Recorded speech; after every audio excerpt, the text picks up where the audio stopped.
नारायणं नमस्कृत्य नरं चैव नरोत्तमं देवीं सरस्वतीं व्यासं ततो जयमुदीरयेत्। पुष्टिरस परिवार द्वारा आयोजित श्रीमद् भागवत अध्ययन सत्र क्रमांक 55, तारीख 28/7/2020। तृतीय स्कंद, चौथो अध्याय, 20मो श्लोक।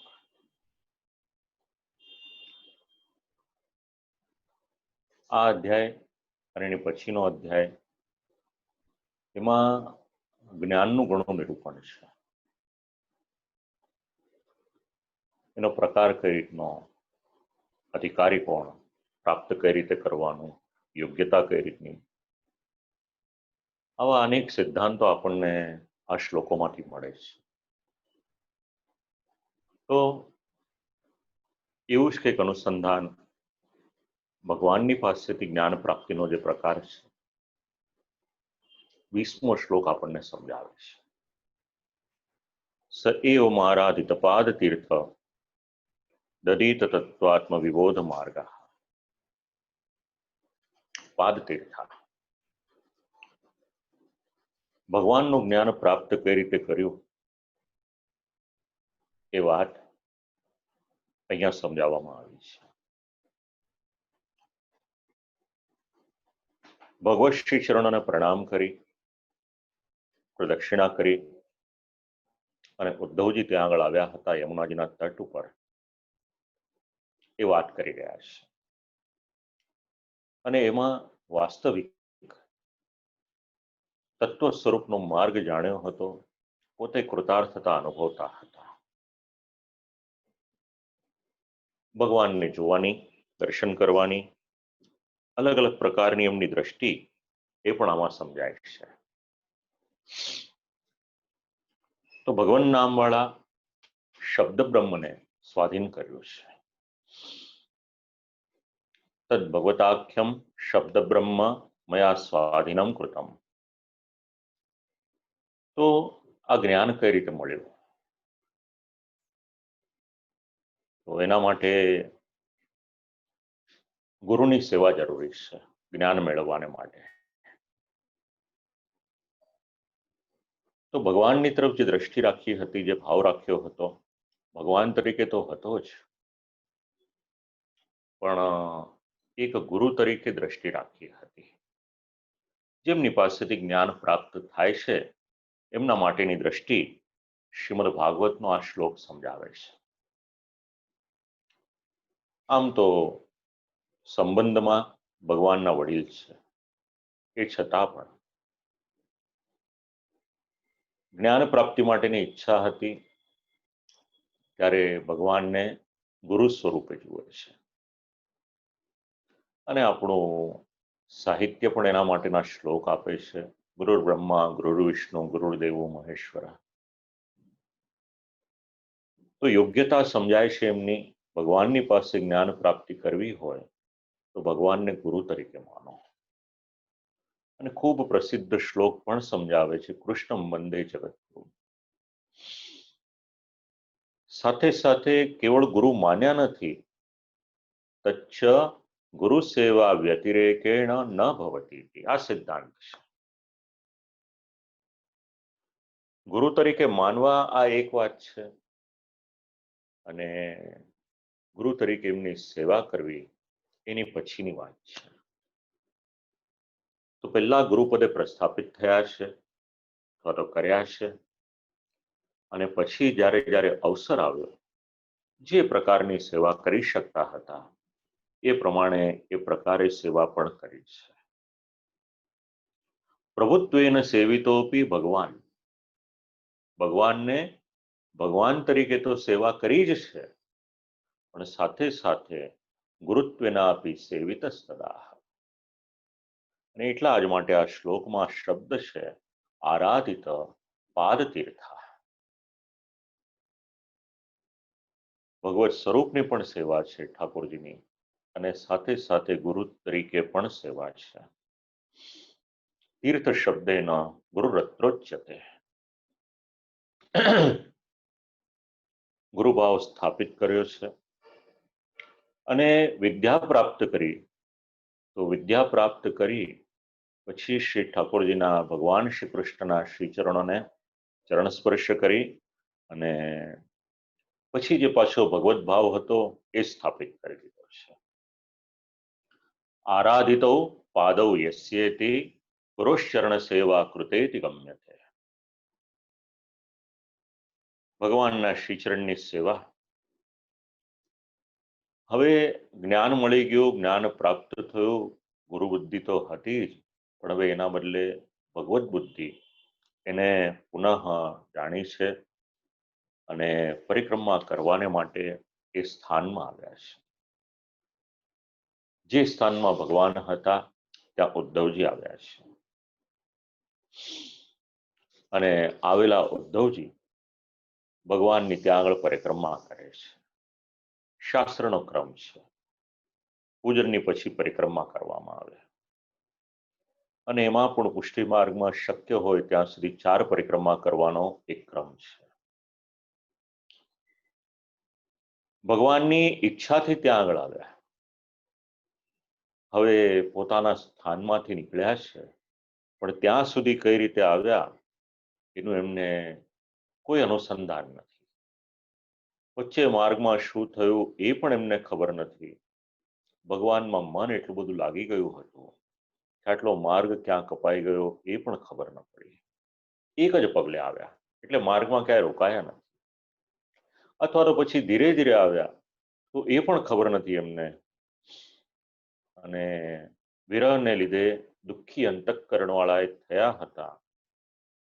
જો વિરહ ન થયો હોત પ્રભુનો તો ત્યાં સુધી આવત નહીં. શ્રી આચાર્ય ચરણ આ વાક્ય સમજાવે છે. ભગવદ ઈચ્છયા તત એકેન એવ પદા અત્રાગમતાઃ ક્રમેણ વેતિ ન જાનામિ પરમ પ્રદક્ષિણા ઇદમ ચ સ્થાનમ સ્મર્યતે અત એવેદાનીમ વિરહાત તુરાત્મા જાતા.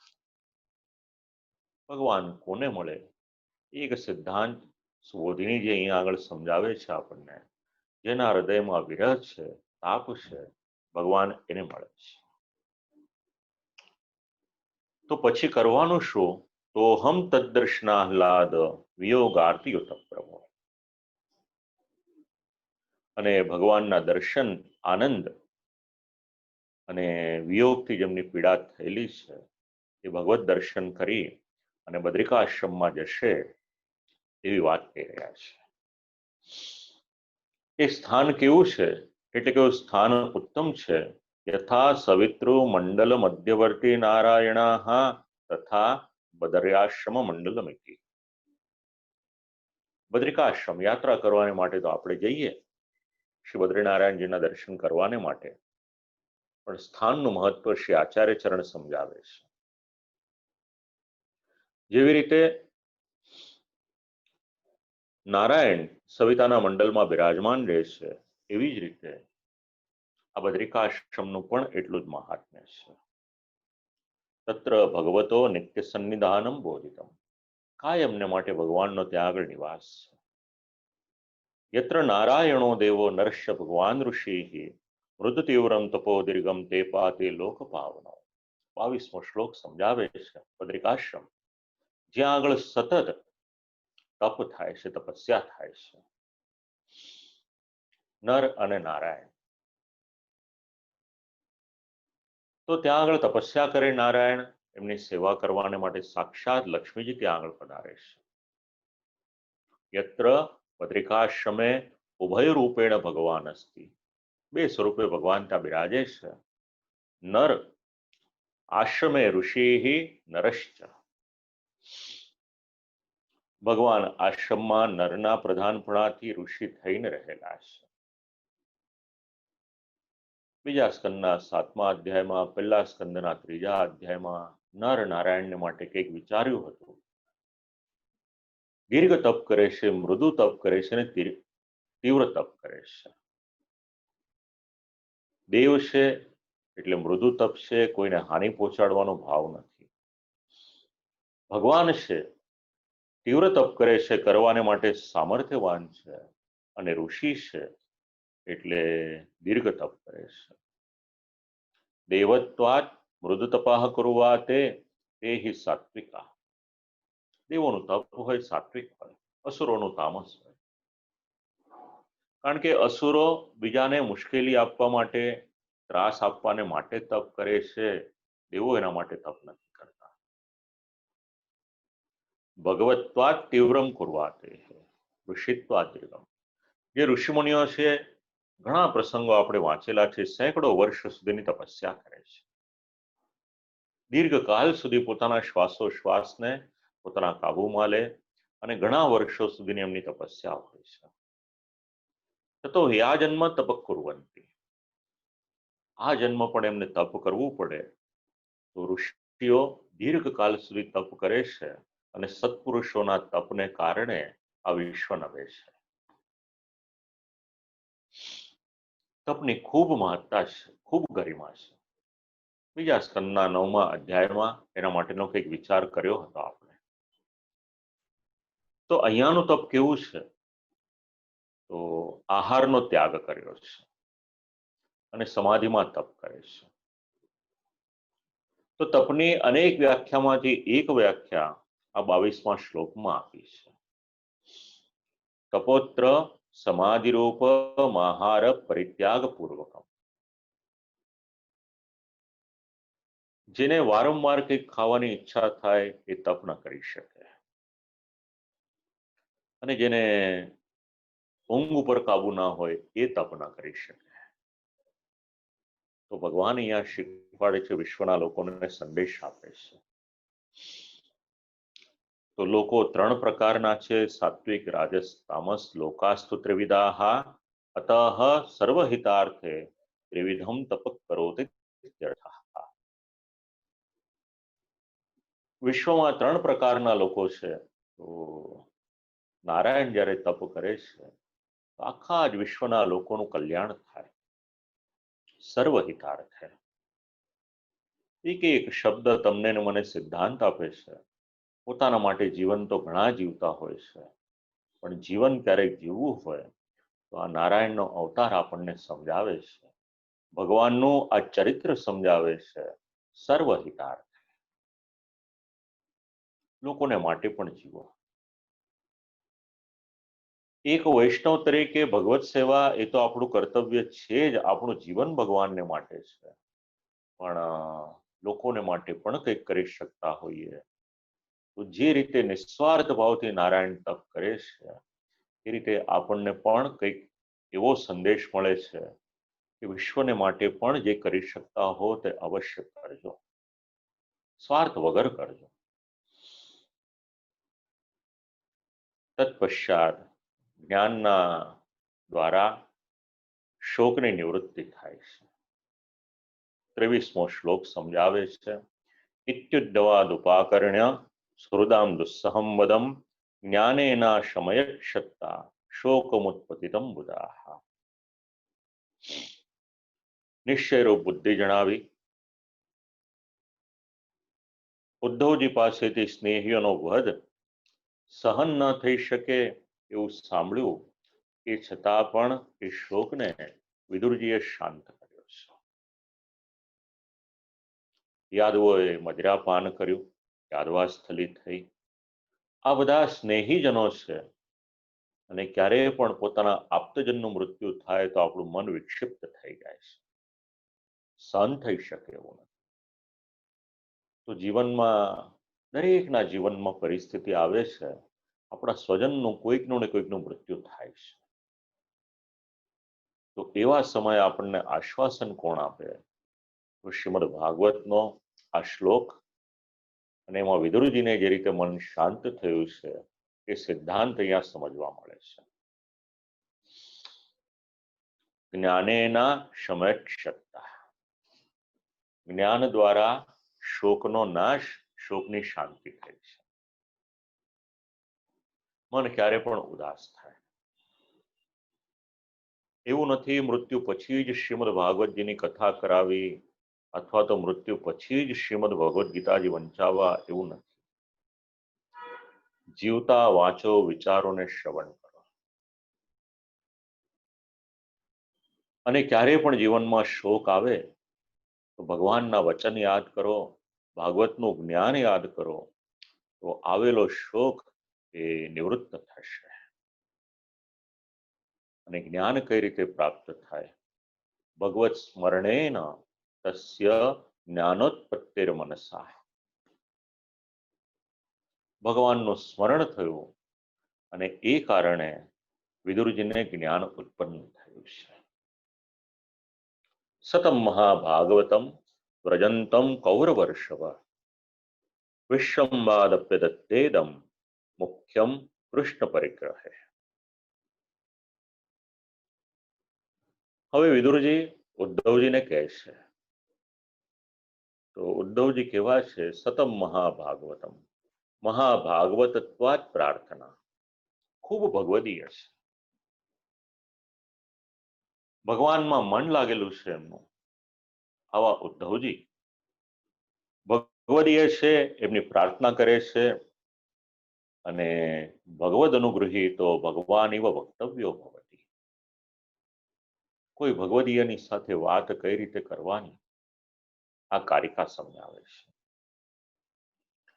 જેમની પર ભગવાનનો અનુગ્રહ છે એવા ઉદ્ધવજી છે, અને એવા ઉદ્ધવજીની સાથે વાત કરવાનો વિવેક વિદુરજી સમજાવે છે, શ્રી આચાર્ય ચરણ સમજાવે છે. એમની પાસે જઈને પ્રાર્થના કરી છે, વિનંતી કરવાની ભાષા છે. કારણ શ્રી આચાર્ય ચરણના વચન છે આ 24મા શ્લોક ઉપર, જેમની પર ભગવાનની કૃપા હોય એમની સાથે જ્યારે વાત કરવાની હોય એક ભગવદ ભાવ હૃદયમાં રાખીને વાત કરવાની. વાણી બહુ મોટું શસ્ત્ર પણ છે. ધારશે તો મૈત્રી પણ કરાવશે ને આદર પણ અપાવશે, અને ધારશે તો વેરના બીજ પણ વાવશે. કેટલા બધા પ્રમાણો છે શ્રીમદ ભાગવતમાં વાણીના. કોઈ ભગવદીયની સાથે વાત કરવી હોય, જેમની પર પણ ભગવાનનો અનુગ્રહ હોય, ખૂબ આદરથી, સન્માનથી, વિનમ્રતાથી વાત કરવાનો એક ઉપદેશ આપણને મળે છે. હવે વિદુરજીને ઉદ્ધવજી બંને કેવા છે? તો ભગવતા યાવંત સેવકા પરિગૃહિતા. બંને ભગવાનના સેવક છે. તત્રોદ્ધવો મુખ્ય ઇતિ, એમાં ઉદ્ધવજી એ મુખ્ય સેવક છે. અને વિદુરજી એમની પાસે પ્રાર્થના કરે છે, કારણ કે મુખ્ય સેવક છે. ષોડશમાં સિદ્ધાંતો સમજાવ્યા છે. કદાચ કોઈક આપણી કરતા સેવા માર્ગમાં, પુષ્ટિ માર્ગમાં આગળ હોય તો એનો દ્વેષ ન કરાય, એની સરાહના કરાય. બસ આ પ્રમાણ છે શ્રીમદ ભાગવતના. કારણ કે ષોડશના સિદ્ધાંતોનું મૂળ પણ વિચારીએ તો શ્રીમદ ભાગવત ને અન્ય શાસ્ત્રો જ છે. તો મુખ્ય ભક્ત હતા ભગવાનના, એમની પ્રાર્થના કરવામાં કોઈ જાતનો વાંધો ન હતો, માટે એમને સારું લગાડવા નહીં, પણ ભગવદીય હતા એટલા માટે વિનંતી કરે છે. તો વિનંતી શું કરે છે? એક સેવક બીજા સેવકની પાસે શું આશા રાખે? 25મો શ્લોક વિદુરજી બોલવાની શરૂઆત કરે. જ્ઞાનમ પરમ સ્વાત્મરહ પ્રકાશમ યદાહ યોગેશ્વર ઈશ્વરસ્તે વક્તુમ ભવાનર્હતિ યદ વિષ્ણુર વૃત્યાસ વૃત્યાસ કૃતશરંતિ. જે જ્ઞાન ભગવાને તમને આપ્યું છે, જેના દ્વારા જીવનમાં પ્રકાશની પ્રાપ્તિ થાય, એ ઉત્તમ જ્ઞાન કૃપા કરી અને આપ મને કહો, યોગ્યતા લાગે તો આપ કહો, જણાવો, એવી વિનંતી છે. વિદુરજી ઉદ્ધવજીની પાસે જ્ઞાન માંગે છે. કયું જ્ઞાન? તો કે ભગવાનની પાસેથી જે જ્ઞાન મળ્યું છે એ આપો. જે ભગવાને કહ્યું છે એ જ્ઞાન મને આપો. કારણ હવે પ્રશ્ન એક થાય કે જ્ઞાન મેળવવું છે તો શ્રી વેદવ્યાસ જેવા બિરાજમાન છે પૃથ્વી પર, તો તમે મને શેને માટે પૂછો છો? તો નિરાકરણ કરે છે કે શ્રી વેદવ્યાસજી ભલે બિરાજમાન હોય, પણ ભગવાને આપની પર કૃપા કરી અને આ જ્ઞાન આપને આપ્યું છે. અને ભગવાન પોતાના ભક્તોના ઉદ્ધારને માટે પ્રયત્ન કરે છે. તો ભગવાનના સેવકો એ જ જ્ઞાન બીજાને આપે, ભગવાનનું કાર્ય કરે. માટે કૃપા કરીને આપને વિનંતી કરું છું કે આપ મને એ જ્ઞાન આપો. અને સેવક તો હતા, પણ સાથે સાથે ભગવાનની કૃપા પ્રાપ્ત થઈ હતી. એટલે એક શ્લોકમાં જ્ઞાનને માટે વિનંતી કરી ઉદ્ધવજી એનો જવાબ આપે છે કે ભગવાને તમારા માટે પહેલેથી વ્યવસ્થા કરી રાખી છે. તમારે જ્ઞાન મેળવવું હોય તો તમારે કૌશારો મૈત્રી મુનિની પાસે જવાની આજ્ઞા કરી છે. કારણ મારી હાજરીમાં, મારી ઉપસ્થિતિમાં ઉપદેશ આપ્યો હતો અને મૈત્રી મુનિને કહ્યું હતું કે જ્યારે વિદુરજી તમારી પાસે આવે તો વિદુરને જ્ઞાન આપજો. વિધિ પરિપાલનાર્થમ યદિ કશ્ચિત ગુરુ સેવ્યઃ તદા ભગવતેવ નિર્દિષ્ટઃ ઔષારવો મૈત્રેયસ્તે તવ તત્વજ્ઞાનાર્થે સંરાધ્ય. આનું નામ ભગવાન. વ્યક્તિએ જીવનમાં અપનાવવા જેવું છે. જ્યારે ભૂતલનો પરિત્યાગ કરીને પ્રભુ પધારે છે ત્યારે પણ ભગવાન પોતાના સેવકને ભૂલતા નથી. એના માટેની વ્યવસ્થા કરીને જાય છે કે તમારી પાસે મારો વિદુર આવશે, એ વિદુરને તમે જ્ઞાન આપો. આ ભગવાનનો અનુગ્રહ શીખવા જેવું છે. ગમે એટલા મોટા પદ ઉપર પહોંચીએ, આપણી સાથે જે જોડાયેલા હોય એને ક્યારેય પણ આપણાથી ભૂલાય નહીં. આ ભગવાનના જીવનમાંથી ઉતારવા જેવો સિદ્ધાંત છે.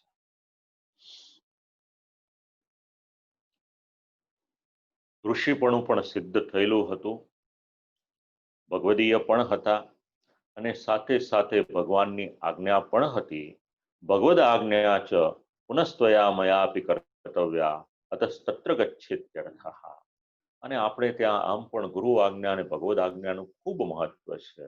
એનો સિદ્ધાંત ભાગવતના આ અધ્યાયના 26મા શ્લોકમાં મળે છે.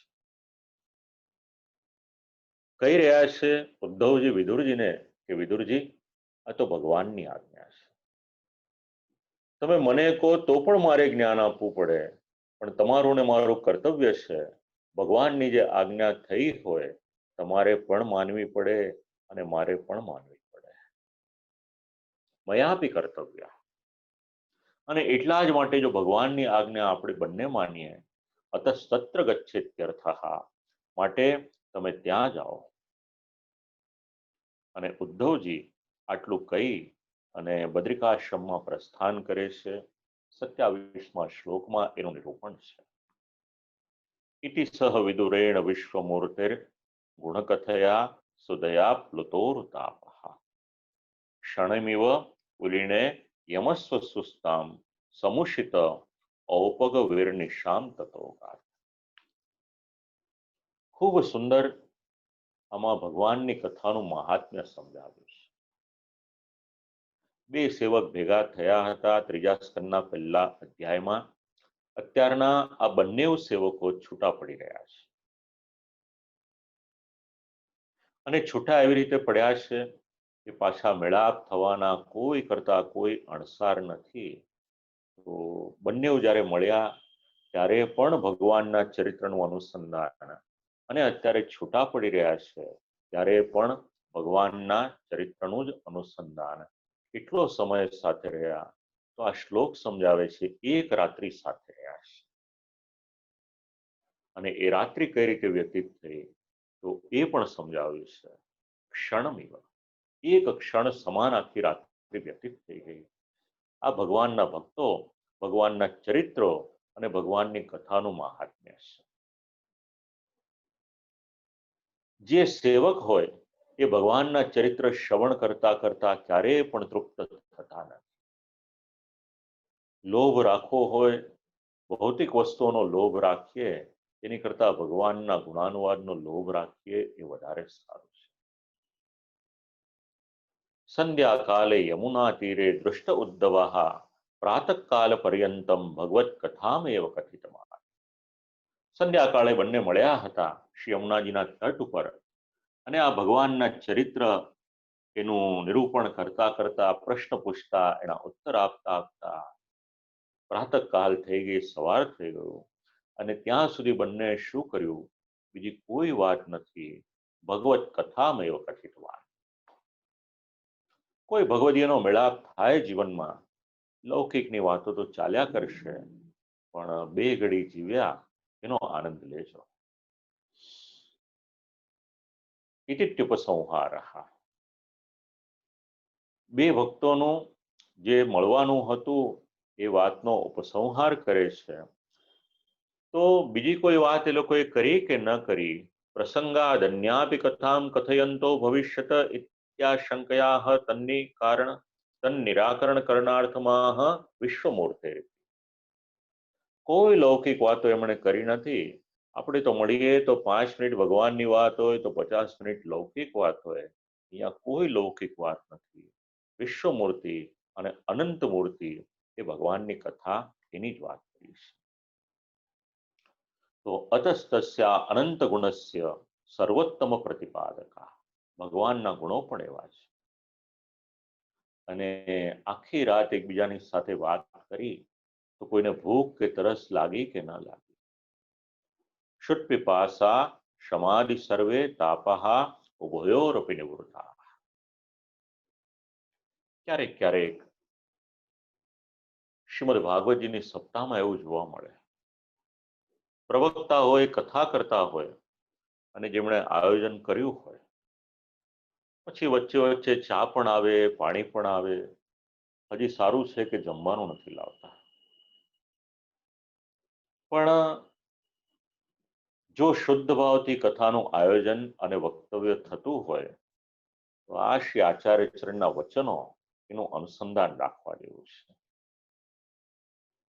જ્યારે ચાલુ કથા હોય ત્યારે કશું જ નહીં, બીજી કોઈ વાત જ ન જોઈએ. તો આ ભગવાનની કથા કેવી છે?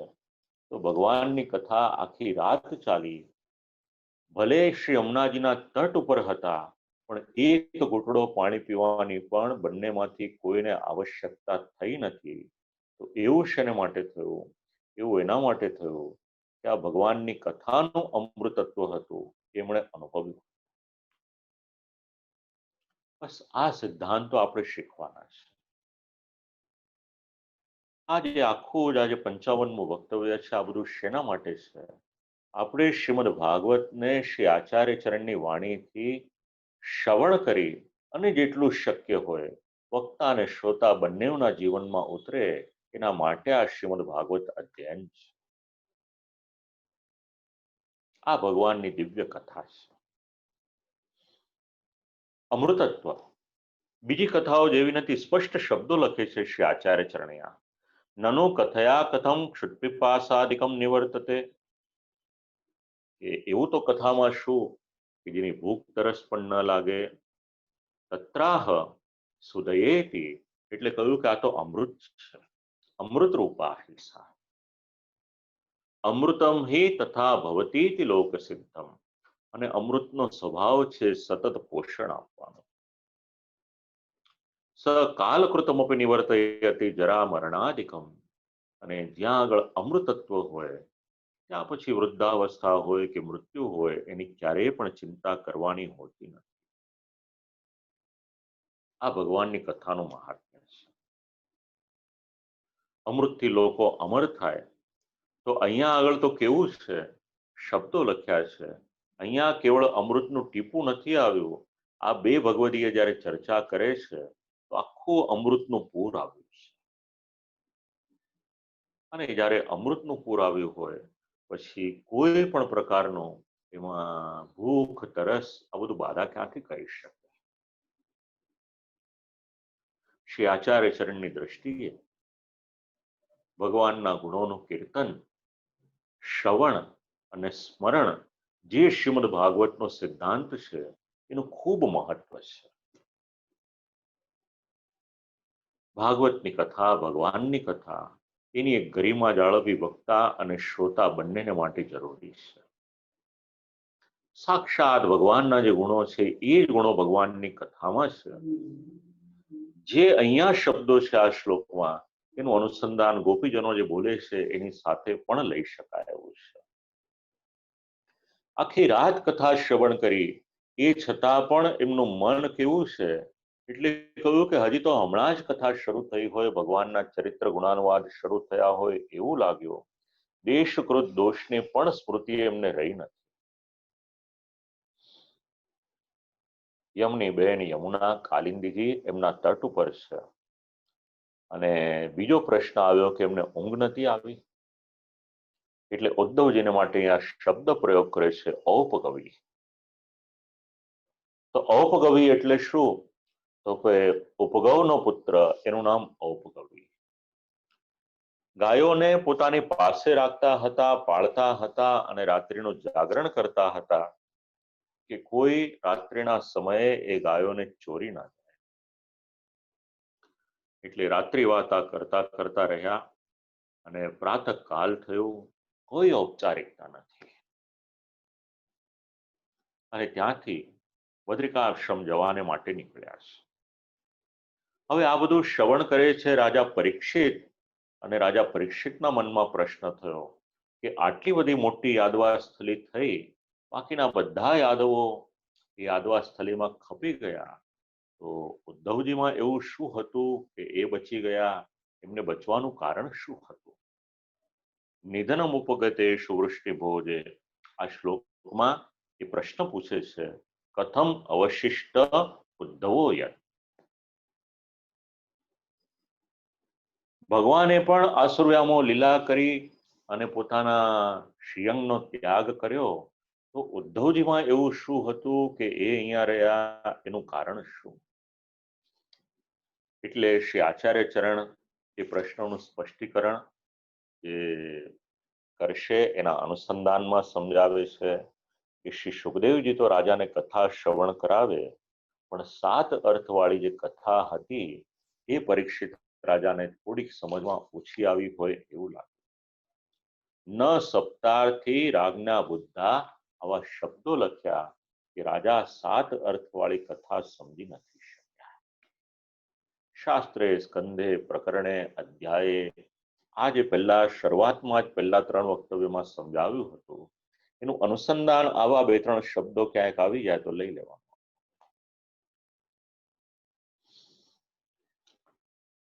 તો પરીક્ષિત રાજાને પણ અસમંજસ થઈ. તો ભગવાનનું સ્વરૂપ જ્ઞાન એનો કંઈક અભાવ હોય એવું કદાચ થયું હોય, અને વૃષ્ણિઓ અને ભોજો મરણ પામ્યા, તો ઉદ્ધવજી કેમ બાકી રહ્યા? આ પ્રશ્ન આવ્યો.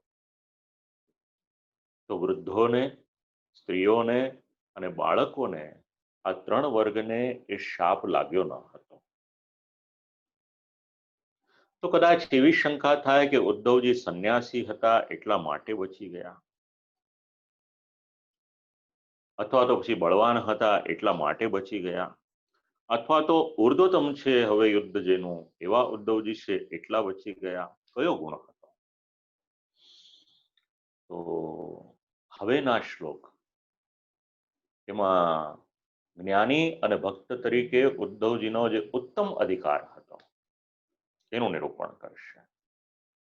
સુખદેવજી મહારાજે પરીક્ષિત રાજાની શંકાનું નિવારણ કર્યું. બ્રહ્મ શાપાપદેશેન કાલેના મોઘવાંછિતાઃ સંહૃત્ય શુક્લમ ન્યૂનમ યક્ષન દેહમ ચિંતયત અસ્માન લોકાદુપરતે મયि જ્ઞાનમ મદાશ્રયમ અર્હત્યુદ્ધવ એવાદ્વા સંપ્રત્યાત્મવતાંબરાઃ નોદ્ધવોન્યપી મન્યુનો યદ્ગુણૈર્નાદિત પ્રભુઃ અતો મદ્વયોનમ લોકમ ગ્રાહયન નિવતિષ્ઠ. 29, 30 ને 31, એમાં 31મા શ્લોકના ઉત્તરાર્ધમાં આ પ્રશ્નનો જવાબ સીધે સીધો મળી જાય. હવે ખૂબ મહત્વના આ શ્લોકો છે, અને એમાં પાછી ભગવાન સંબંધી જે જ્ઞાનની ચર્ચા છે એનું અનુસંધાન છે. ભગવાને કાલથી પોતાના કુળનો તો સંહાર કરાવ્યો, વિચાર કર્યો કે હું જતો રહીશ પછીનું શું, એનું અનુસંધાન આ પ્રશ્નના ઉત્તરની સાથે છે. તો 2 વાત સમજવાની છે આમાંથી. એક, ભગવાનના જ્ઞાનની ગરિમા કેટલી છે એ સમજવાનું છે અને ઉદ્ધવજીની પર કૃપા જે થઈ એ સમજવાની છે. હવે કોઈના મનમાં એવી શંકા થાય કે યાદવાસ્થલી થઈ એમાં બ્રાહ્મણોએ શાપ આપ્યો, બ્રહ્મશાપ ઇત્યપદેશ માત્રમ કિંતુ સ્વાજ્ઞા કારિણા કાલેન સર્વમ કુલમ સૌરત્ય. તો કોઈના મનમાં એમ શંકા થાય તો એનું નિરાકરણ કરે છે. બ્રાહ્મણોએ શાપ આપ્યો, આ તો કેવળ અને કેવળ એક બહાનું માત્ર. મૂળમાં તો એમાં ભગવાનની ઈચ્છા એ જ કારણ હતું, બીજું કંઈ નથી આમાં. અને ભગવાને જ પોતાની આજ્ઞા પ્રમાણે વર્તનાર જે કાળ છે એના દ્વારા કુલનો સંહાર કરાવી દીધો. હવે ભગવાને વિચાર્યું યાદવાસ્થલી તો થઈ ગઈ, હું પણ જતો રહીશ, પછી વિશ્વના લોકોને જ્યારે મુશ્કેલી આવશે ત્યારે શું? તો એક કાર્ય કરવાનું બાકી, જ્ઞાન કાર્યમ અવશિષ્યતે. તમારા ને મારા માટે ભગવાને હજારો વર્ષ પહેલા વિચાર્યું, આખી સૃષ્ટિને માટે વિચાર્યું. જ્ઞાન કાર્ય, કે જ્ઞાન આપવાનું કાર્ય બાકી છે અને એ જ્ઞાન શેનાથી થાય? જે લખે છે શ્રોતાઓ એમના માટે ખૂબ મહત્વનું એક વાક્ય છે આમાં, તત્તુન ગ્રંથ માત્રેણ ભવતિ. શ્રી આચાર્ય ચરણ આ સિદ્ધાંત સમજાવે છે, જ્ઞાન કેવળ ગ્રંથથી ક્યારેય પણ થશે નહીં. અને જો કેવળ ગ્રંથથી જ્ઞાન થવાનું હોય તો આપણે લૌકિક જ્ઞાનની વાત કરીએ તો યુનિવર્સિટીમાં ક્યાંય પણ કોઈ પણ જગ્યાએ કોઈ પ્રોફેસર હોય, લેક્ચરર હોય, એ બધાની જરૂરિયાત પડત નહીં. સ્કૂલમાં શિક્ષકની જરૂરિયાત ન પડે, કારણ કે જ્ઞાન તો ગ્રંથમાં છે જ. પણ શ્રી આચાર્ય ચરણ સમજાવે છે, તત્તો ન ગ્રંથ માત્રેણ ભવતી, કેવળ ગ્રંથથી જ્ઞાન નહીં થાય. પ્રત્યગ્ર સંદેહાનામ તત્રા નિરાકરણાર્થ. ગ્રંથ છે પણ એમાં સંદેહ થશે, એનું નિરાકરણ કોણ કરશે? બહુ મોટો પ્રશ્ન છે. અને આજના સમયે તો આ પ્રશ્ન બહુ મોટો છે. કારણ જે વિદ્વાનોએ શ્રીમદ ભાગવતને આત્મસાત કર્યું હતું એ આખી પેઢી એક એક કરીને જતી રહી. ત્યારે એક વિચાર આવે, જ્યારે વડીલો હતા અને ત્યારે આવી બધી ટેકનોલોજી હોત તો એનો લાભ આ વિશ્વને કેટલો મળત.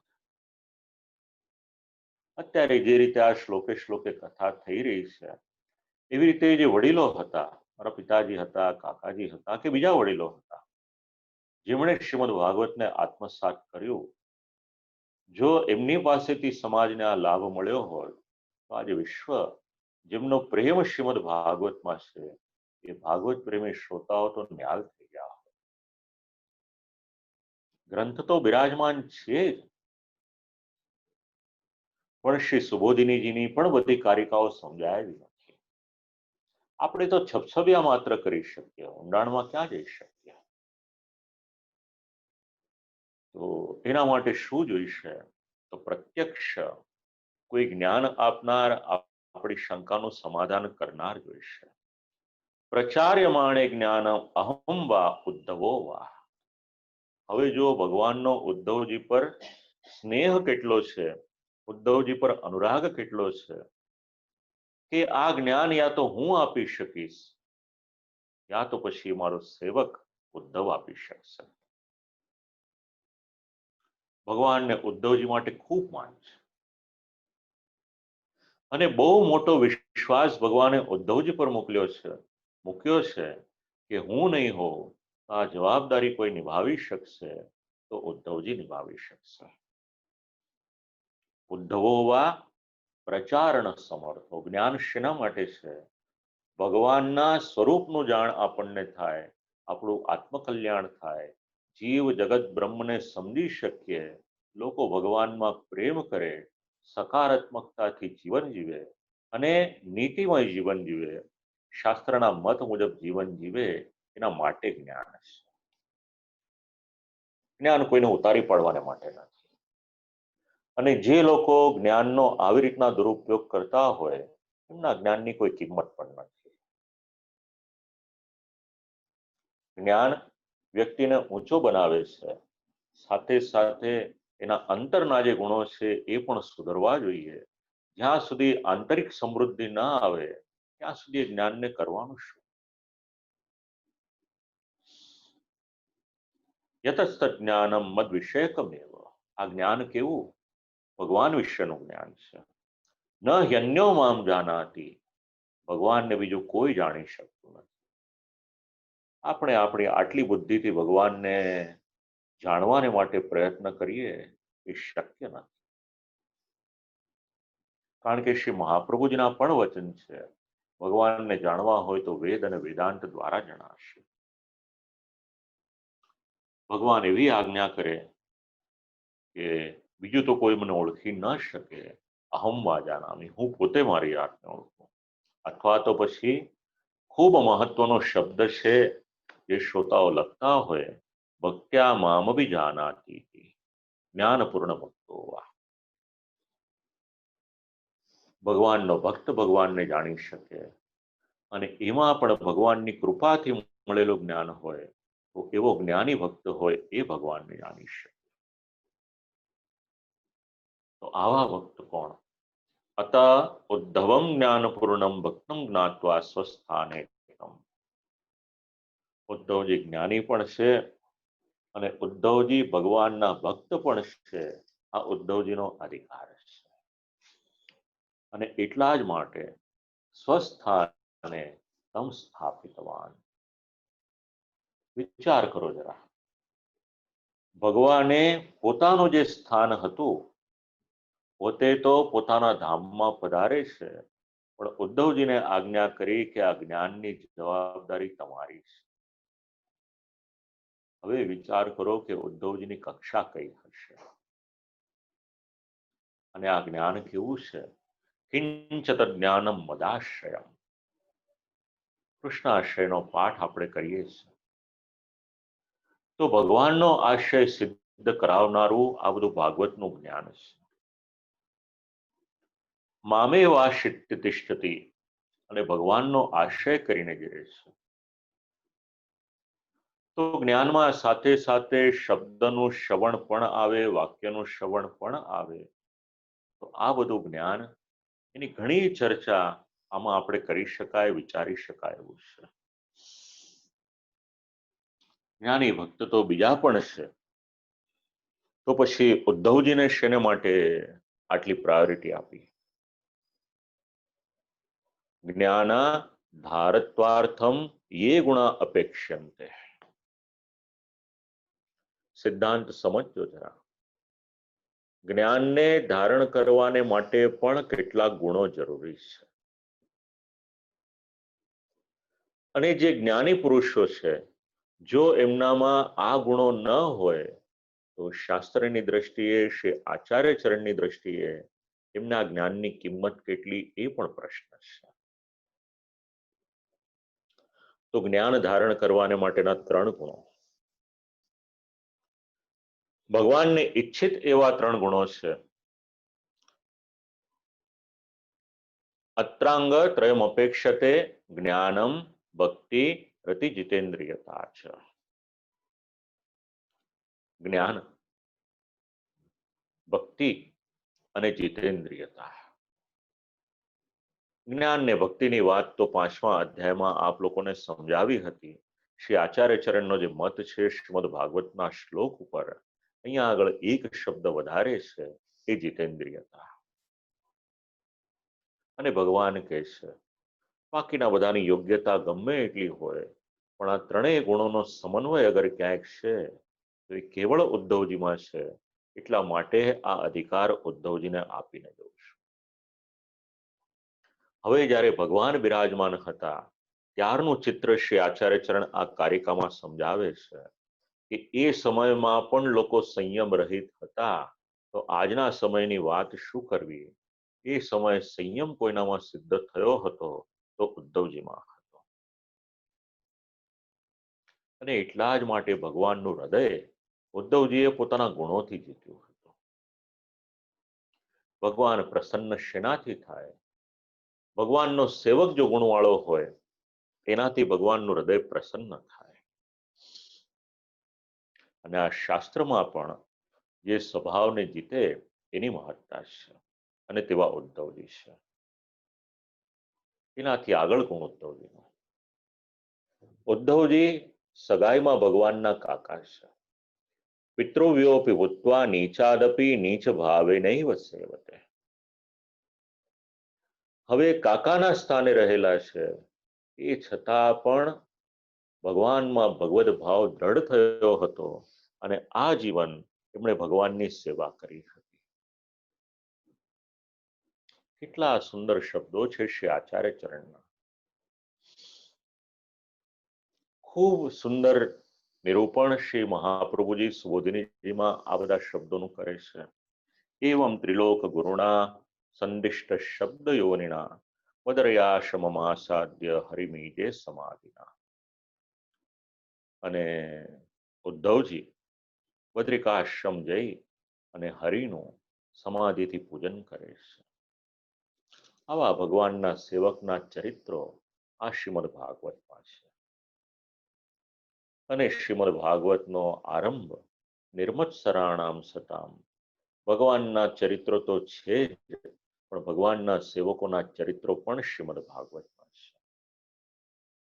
આ સેવકો તમને ને મને ઉપદેશ આપે છે કે જીવન કેવું જીવવાનું.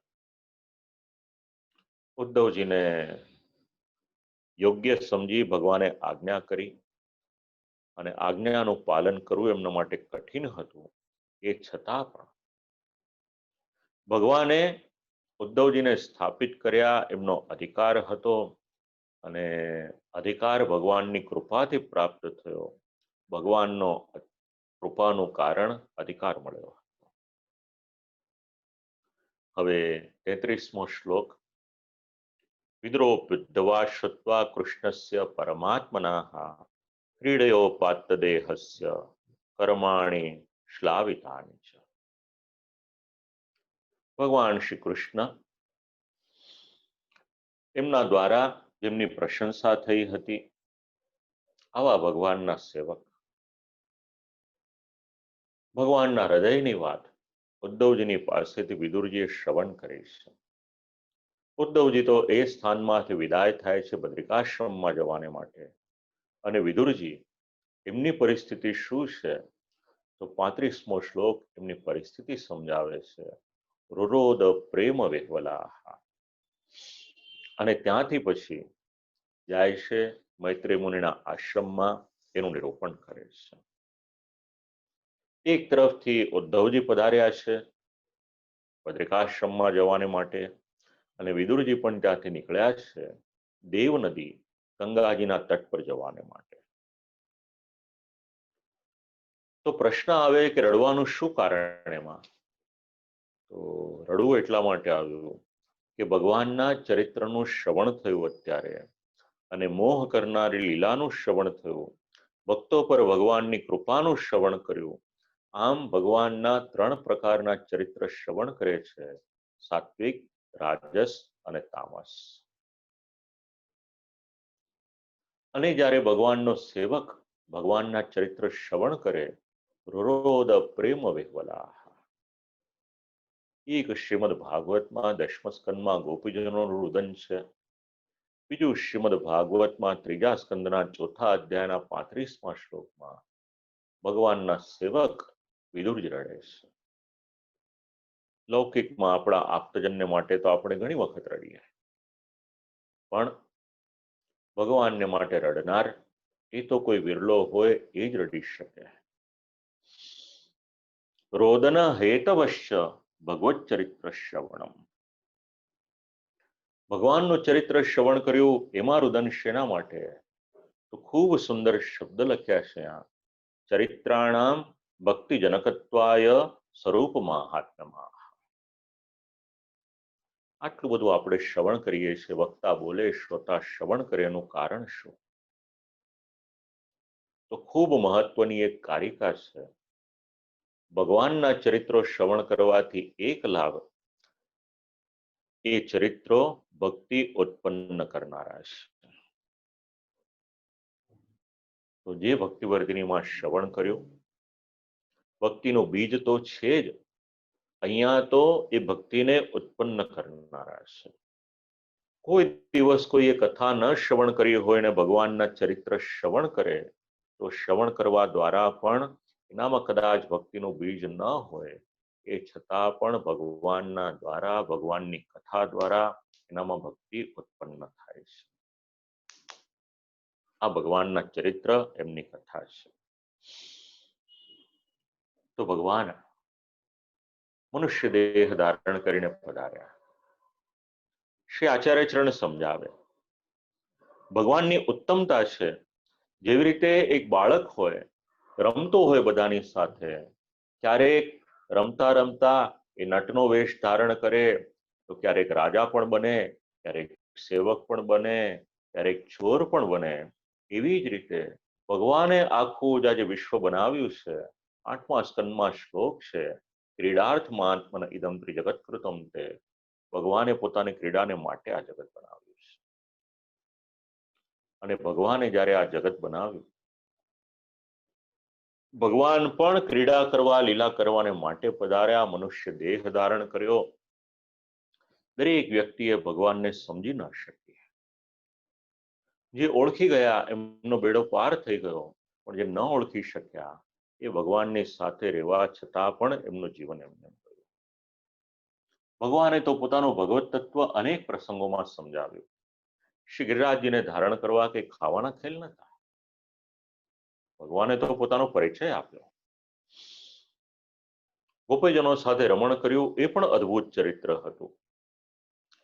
અને હવે જ્યારે અંત સમય આવ્યો તો છલ વડે નટ જેમ ત્યાગ કરે એ રીતે ભગવાન પોતાનો જે મનુષ્ય દેહ ધારણ કરેલો હતો, પ્રભુ પધાર્યા છે પોતાના ધામમાં, એ શરીર પધારી ગયું. વિદુરજીએ આ બધું જ શ્રવણ કર્યું. એમના હૃદયમાં એક આનંદ થયો કે ભગવાને અંત સમયે મારી સ્મૃતિ કરી, મનમાં મને યાદ કરીને રાખ્યો. સેવકના હૃદયનો આનંદ ક્યારે? જ્યારે એના સ્વામી એને યાદ કરે છે ત્યારે. અને પૂર્વજોએ કરેલા પુણ્યો એના વંશમાં પણ ઉપયોગી. તેથી આ બધી વાત એનું અનુસંધાન લેશે. સાથે સાથે ઉપદેશ આપવા માટે મૈત્રી મુનિને આજ્ઞા કરી હતી, એ પણ સાંભળ્યું. એટલે વધારે આનંદ થયો કે ભગવાને કેવળ મને યાદ ન રાખ્યો, પણ અંત સમયે એક દિશા પણ આપી કે જ્ઞાન મેળવવું હોય તો મૈત્રી મુનિની પાસે જજો. એટલે કેવળ સ્મરણ નથી કર્યું, પણ મનમાં સ્થાપન પણ કર્યું છે.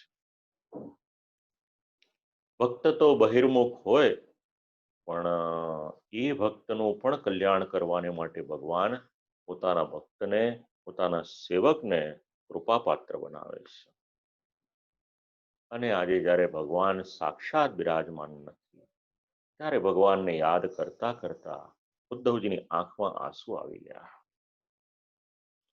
પ્રેમને લઈ અને વ્યાકુળ થયા છે. જે પ્રેમ આસક્તિને વ્યસન, તો પ્રેમમાં એટલા બધા વ્યાકુળ થઈ ગયા કે ત્યાં આગળ વિદુરજીને મૂર્છા આવી ગઈ. અને થોડોક સમયને માટે અસ્વસ્થતા રહી, મૂર્છા આવી ગઈ. આમ ને આમ થોડોક સમય એ વ્યતીત થયો અને પછી પાછા થોડાક સ્વસ્થ થયા. અને જેવા ત્યાંથી સ્વસ્થ થયા એટલે વિચાર કર્યો કે લાવો હવે અહીંયાથી જ્યાં આગળ દેવ નદી છે એ દેવ નદીના સ્થાન ઉપર જવું. હવે એક સ્થાનમાંથી બીજા સ્થાનમાં જવાનું છે, થોડોક સમય તો લાગે ને. તો શ્રી યમુનાજીના તટ ઉપરથી ગંગાજીના તટ ઉપર જવાનું, તો એના માટે થોડોક સમય આપણે વિદુરજીને પણ આપવો પડે. અને એ સમયમાં તો આટલો બધો વાહન વ્યવહાર હતો નહીં ને, અને આમ પણ યાત્રા કરવાને માટે નીકળ્યા હતા. તો આજે આપણે મંગળવાર છે, રાતના લગભગ 9:30 થવા આવ્યા છે. ગુરુવારે રાતના 8:30 સુધી પહોંચી રહેશે. પછી દેવ નદીનું આગળનું જે ચરિત્ર છે એનું અનુસંધાન આપણે લઈશું. આ બધા ચરિત્રોમાં એક વાત ખૂબ ભગવદીય, એક ભગવાનના સેવક, આ જીવન ઘણું જ સેવા કાર્ય કર્યું. ભરૂચના ખૂબ જ ભગવદીય એવા વૈષ્ણવ વૈકુંઠલાલ ભગત, અમે વૈકુંઠ કાકા કહેતા એમને, 7-8 દિવસ પહેલા કોરોનાને કારણે એમના પુત્ર હરિશરણ થયા અને પરમ દિવસે એવા સમાચાર આવ્યા કે વૈકુંઠ કાકા પણ ભગવાનના ધામમાં ગયા. સંસ્કૃતની ખૂબ સેવા કરી, સંસ્કૃતિની સેવા કરી અને સંપ્રદાયની પણ ખૂબ સેવા કરી. ઘણા વર્ષોથી પરિચય એમની સાથેનો મારો. અને આપ લોકોએ જે નિત્ય સેવા વિધિ ગ્રંથ જે શ્રવણ કર્યો, પહેલી વખત જ્યારે મને પૂજ્યા શ્રી નિકુંજલતા બેટીજ મહોદયા શ્રી આજ્ઞા કરી એ ગ્રંથ ઉપર બોલવાને માટે, ત્યારે પરિશિષ્ટમાં તો ગ્રંથ છપાયેલો હતો, પણ એના એક પદ છૂટા કરી અને એનું અર્થઘટન કરવાની જે સેવા કરી હતી એ વૈકુંઠ કાકાએ કરી હતી. 92-93 વર્ષની વય, ગયા વર્ષે હજી ભરૂચ કથા કરવાને માટે ગયો. આટલી નાદુરસ્ત તબિયત, એ છતાં પણ મૂળ શ્રીમદ ભાગવત પધરાવીને આવે અને સૌથી પહેલા આવી અને ત્યાં આગળ વિરાજમાન થઈ જાય અને આખી જ કથા એમને શ્રવણ કરી હતી. તો ભગવાનના આવા કૃપાપાત્ર જીવો, ઠાકોરજી પોતાના શ્રીચરણમાં એમને રતિગતિ આપે, આટલી વિનંતી કરી અને શ્રી વૈકુંઠ કાકાને માટે અમારા પરિવારની ભાવાંજલિ અહીંયા આગળ સમર્પિત કરું છું. આજનો જે આપણો ક્રમ છે એને આપણે અહીંયા સુધી રાખીએ છીએ અને પરમ દિવસે પુનઃ આપણે મળીશું. આવતીકાલે ષોડશ ગ્રંથમાં તો નિરોધ લક્ષણનો આરંભ છે જ, એનો આપણે લાભ લઈશું. આટલું કહી અને આ વાણી છે એને શ્રી ઠાકોરજીના યુગલ શ્રી ચરણોમાં સમર્પિત કરું છું. અસ્તુ.